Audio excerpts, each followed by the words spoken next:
नाम एक है, उसका स्थान दो जगह पर है। नाम तो समयसार एक है, ऐसे समयसार दो जगह पर है।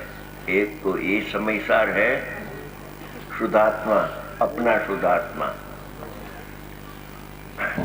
बहुत नहीं लगाना नहीं लगता, मैं सादी भाषा में कहता हूँ कि निश्चय से तो आत्मा समयसार इधर है, मगर जिसने शुद्धात्मा अपने आप से देखा नहीं है अनंत काल से, अज्ञानी जीव ने अपना जो शुद्धात्मा इधर है, अंदर भगवान परमात्मा वितरागी प्रतिमा, चैतन्य प्रतिमा, जौहर ज्योत विराजमान है अंदर में, ऐसे शुद्धात्मा का अपने आप से दर्शन नहीं किया है,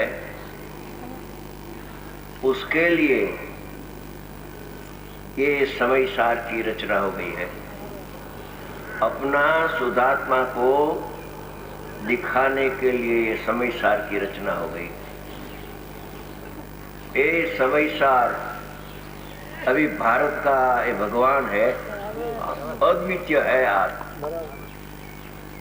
ऐसे कुन भगवान की ये देन अपने पर बहुत करुणा हो गई।